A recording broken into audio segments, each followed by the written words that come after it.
You never saw it coming. Not the decision that went against you, not the alliance that formed quietly while you were focused elsewhere, not the moment the ground shifted. You just looked up one day and realized someone had been watching the whole board while you were looking at your one piece. That is not paranoia. That is Machiavellianism. And it is the most underestimated corner of the dark triad. In the first 2 episodes of this series, we examined narcissism and psychopathy, the traits that tend to announce themselves, the ones that leave visible damage. But the Machiavellian operates differently. They leave almost no trace. What they leave instead is a situation, carefully arranged, appearing natural, that serves them completely. By the end of this episode, you will understand the strategic architecture behind the Machiavellian mind. You will know the 4-phase system they use to engineer outcomes over weeks or months. And you will know the one behavioral tell, the thing they cannot fully hide, that exposes them when every other signal has been masked. In 1970, psychologists Richard Christie and Florence Geis at Columbia University published a landmark study. They had spent years measuring a specific personality variable, one that had never been formally quantified before. They called their measurement scale the Mach 4. And what they were measuring was the degree to which a person believes that other people are instruments, tools to be assessed, positioned, and used in the service of personal goals. This is not cynicism. Cynics distrust people and keep their distance. The Machiavellian does the opposite. They move closer. They study you. They build relationships precisely because relationships are the mechanism of influence. When Delroy Paulhus and Kevin Williams at the University of British Columbia formally defined the dark triad in 2002, they identified Machiavellianism as the strategic component, the one most associated with calculated planning, delayed gratification, and the manipulation of social environments over time. The narcissist needs to be seen as special. The psychopath acts on what feels right in the moment, but the Machiavellian thinks in timelines. They are the long game player in a room full of people playing checkers. And here is the thing most people miss. They are often charming, warm even. The coldness is internal. The exterior is perfectly constructed to serve the plan. Before a Machiavellian ever makes a move, they observe. Picture a new team member joining a department. Most people spend their first weeks trying to make a good impression, talking, sharing opinions, demonstrating competence. The Machiavellian does something different.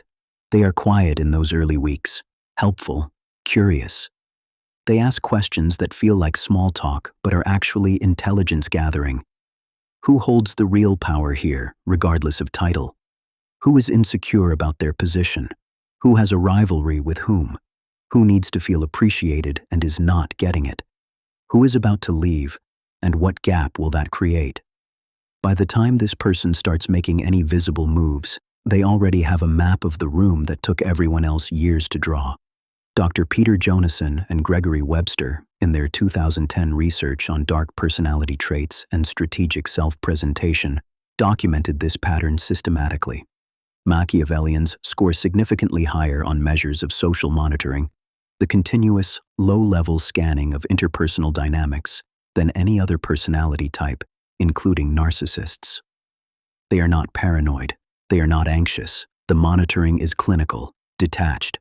It feels to them the way reading a chessboard feels to a practiced player, natural, almost automatic. This is what makes them so difficult to detect early.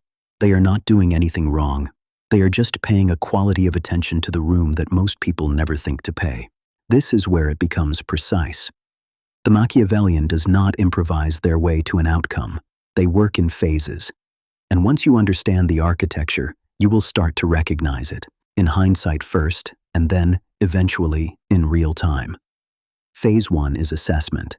This is the observation period we just described. They are building a model of the environment. Who wants what? Who fears what? Who can be moved and in which direction? They are patient here. Rushing Phase 1 is the one mistake they consistently avoid. Phase 2 is investment. They begin building relationships. Selectively. The person they invest in is never chosen at random. It is always the person whose future position, cooperation, or silence will matter to the plan. The investment looks like genuine interest, warmth, sometimes loyalty. It is not false exactly. It is real warmth deployed strategically. That distinction matters because it makes it nearly impossible to name without sounding paranoid. Phase 3 is activation. Something shifts, an opportunity appears, a threat emerges, or a predetermined moment arrives, and they activate the relationships they have built. A favor is called in. An alliance is formalized. Information collected in Phase 1 is used to neutralize a rival quietly. Someone who trusted them finds that trust redirected toward an outcome they never agreed to. Phase 4 is consolidation. The goal is achieved. They quickly move to reset the board, repairing any relationships that were strained, reframing any actions that might invite scrutiny, and beginning Phase 1 again for the next objective. The cycle is not occasional. For the high Mac individual, it is continuous. They are always in multiple phases simultaneously across different relationships and contexts. You are always, in some way, being assessed. There is a mechanism inside Phase 2 that deserves its own examination. Someone close to you has a habit of doing things for you unsolicited. They show up when you did not ask. They remember things, your preferences, your struggles, small details you mentioned once. They give, and they give generously.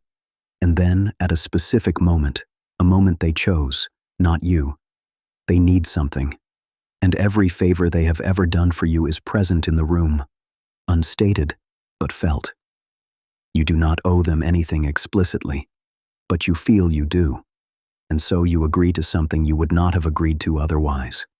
This is not generosity. This is a debt architecture, a system of credits accumulated quietly and withdrawn at strategic intervals. Robert Cialdini's work on reciprocity, first documented in his 1984 book Influence, explains the mechanism. Humans are neurologically wired to return favors. We feel genuine discomfort when we receive without giving back. The Machiavellian does not exploit a weakness in your character. They exploit a feature of human social wiring that exists in virtually everyone. If you've ever felt obligated to someone whose generosity never quite felt free, you were living inside this system. The tell is the timing. Genuine generosity does not arrive with precise strategic timing. Genuine generosity is somewhat chaotic. It gives when it can and asks when it needs. The Machiavellian's generosity is patient. It waits. And when it asks, the ask is always calibrated to what the accumulated debt can bear. Most detection advice for dark personality traits focuses on what people say. The Machiavellian has spent considerable effort managing what they say. That is not where the signal lives. Watch what they track. In any group conversation, the Machiavellian is rarely the loudest voice. But if you observe carefully, you will notice something. They are cataloging. When someone reveals a vulnerability, even casually, something registers behind their eyes. When a conflict surfaces between two other people, they ask clarifying questions that are a fraction more specific than curiosity requires. The second signal is their relationship with consistency. Machiavellians present different versions of themselves to different people, not dramatically, but measurably. The warmth they show to a powerful person is slightly different from the warmth they show to someone who cannot help them. This inconsistency is subtle. It takes time to notice, but it is there. The third signal, the most reliable one, is how they respond when a plan does not require them anymore. You will find that the warmth, which felt so present, is no longer returned at the same temperature. They are not hostile. Hostility would invite attention. They simply redirect. The investment quietly migrates to wherever the next objective lives, and you are left with the strange experience of a relationship that felt real, cooled without explanation, and now exists at a polite but unmistakable distance. The relationship did not end. It was filed. If any of this pattern feels familiar, if you recognize the cooling without cause, the favor economy, the observation behind the warmth, you were not naive for missing it. You were dealing with someone who has made this their practice. The skill is theirs.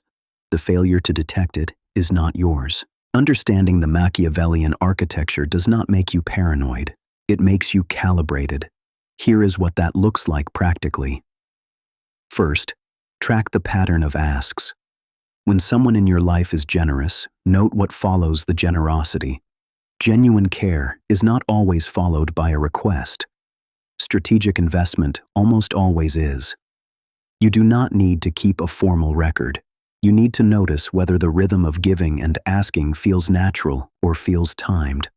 If it consistently feels timed, that is information. Second, test for consistency across contexts. Observe how the person behaves toward people who cannot offer them anything. Someone who is warm with you and dismissive with others is not warm. They are performing warmth. Genuine character is relatively stable across power gradients. Strategic character varies precisely at those gradients. Third, take time before agreeing to anything that feels obligatory. The Machiavellian's debt system only works if you respond immediately to the felt weight of obligation. The single most effective counter is delay. A simple sentence. Let me think about that and come back to you. Debt dissolves somewhat with time and distance. In the space of a day, what felt overwhelming often becomes a clear choice. Every situation is different. If you are navigating someone with significant power over your livelihood or safety, setting a boundary could put you at risk. Your safety comes first, before any strategy in this episode. A professional can help you think through a safer path. What you carry from this episode is not fear. It is a map. And a map is only useful if you know where you are standing. We have now examined two of the three corners, narcissism and the strategic architecture of Machiavellianism. But there is a third type. And unlike the narcissist who needs you to see them, and unlike the Machiavellian who needs you to trust them, this one does not need you at all. They feel nothing where the rest of us feel something. And the research on what that actually means, not the Hollywood version, the clinical reality, is more unsettling and more nuanced than almost anyone describes.